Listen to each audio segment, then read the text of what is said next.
L'appellation d'origine contrôlée des vins de la côte comprend 12 lieux de production répartis entre Morges et Nyons.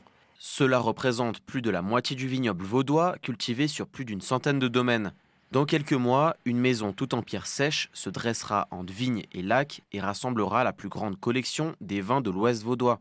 L'idée, c'est de faire une vitrine, un écrin pour présenter tous ces produits. On avait fait le constat que sur l'entier de ce vignoble, il y avait rien qui centralisait tous ces produits. Puis là, on a la chance d'être au milieu de la région de la côte, au milieu du vignoble, au milieu du paysage qui est juste magnifique.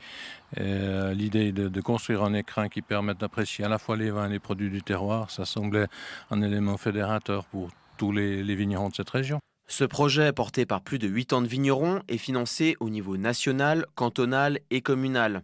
Cet édifice à 4,5 millions de francs permettra de mettre en valeur la diversité de la production viticole de la région. Mais pour notre région, c'est très important de se faire connaître. C'est vrai que les vins de la côte sont connus, mais peut-être encore pas assez par leur qualité et puis par leur diversité. Et on espère pouvoir démontrer ceci à un maximum de visiteurs, de touristes et même des locaux qui finalement des fois ne connaissent pas nos propres produits. Les visiteurs locaux et de passage pourront découvrir une variété d'activités en lien avec les produits du terroir dans un cadre panoramique. Dès les premiers jours, il y aura un espace dédié à la dégustation, un espace œnothèque, avec des possibilités d'achat, de dégustation de différents produits.